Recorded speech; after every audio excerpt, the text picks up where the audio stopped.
And my heart starts to race because that's how excited I was when I got that phone call that you're on the cover of Vogue. Beverly Johnson, the yesteryear supermodel, is commemorating the 50th anniversary of becoming the first black woman to appear on the cover of American Vogue. Her journey to becoming a supermodel hasn't always been a bed of roses. Sharing her fair share of struggles, the model opened up on facing harrowing experiences from the industry.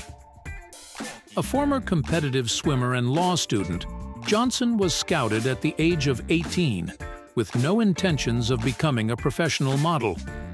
She credits her success to America, expressing, "It's definitely an American story.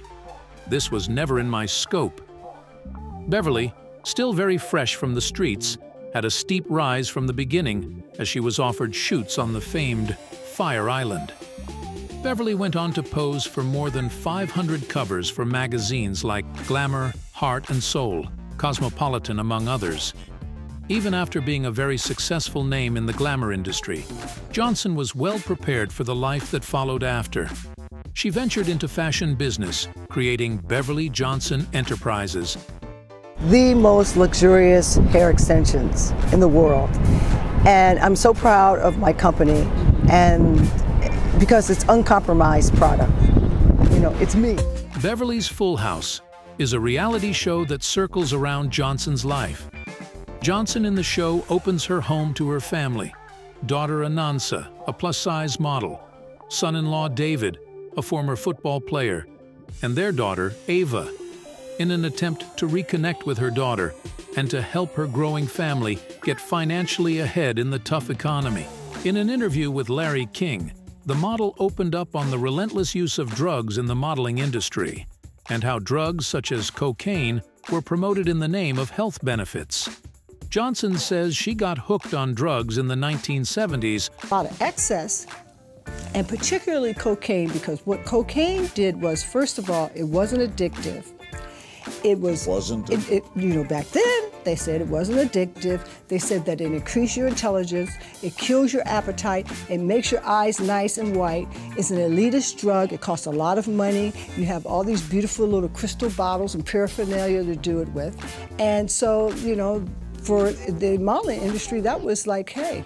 After living on a diet of cocaine, a bowl of rice, and 2 eggs a week in an attempt to become stick-thin, and that she took the appetite-killing drug after fashion industry insiders encouraged her to look chiseled to the bone for photo shoots. She also revealed how she would only consume shakes, not eat, and ask the cabs to pull over for popping M&Ms. Social media had something to say on beauty standards of the glamour industry. Question: is a diet of just a bowl of rice and 2 eggs a week worth the cost of a supermodel figure? And that's beauty standards for you. I don't want a skeleton carrying my child. Seriously contemplating this Beverly Johnson diet. She claims to begin understanding the gravity of the situation only when her mother dragged her out of the bathroom and made her look in the mirror, pointing out her deteriorating health with bones that were sticking out.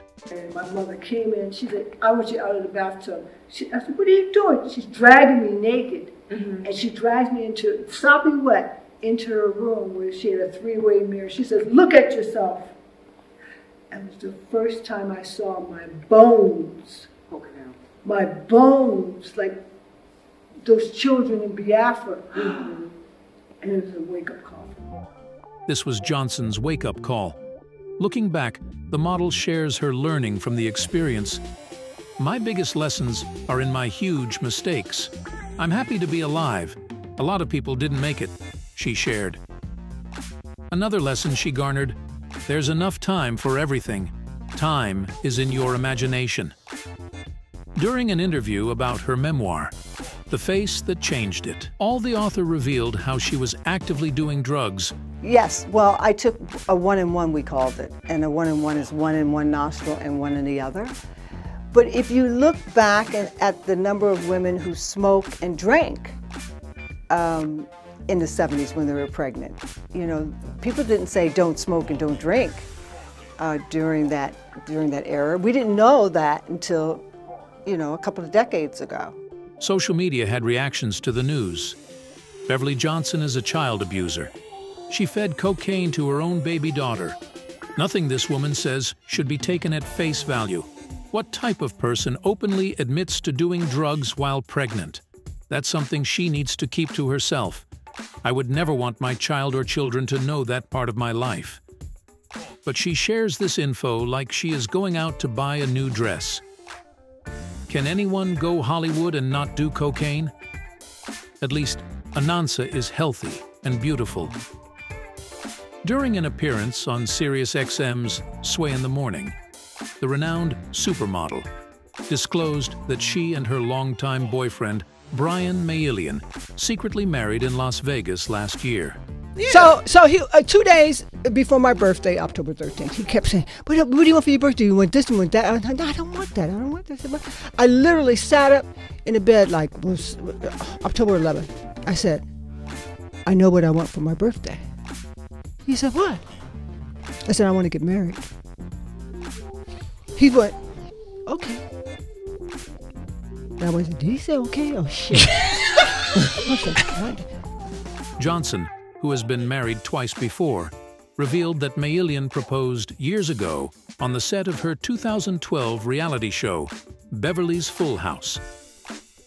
Johnson recently closed the show for Sergio Hudson and Bibu Mohapatra at the New York Fashion Week. So it's really giving a nod to the experience and the resilience of the Bibu woman, and you'll see when you see the cast, when you see the clothes.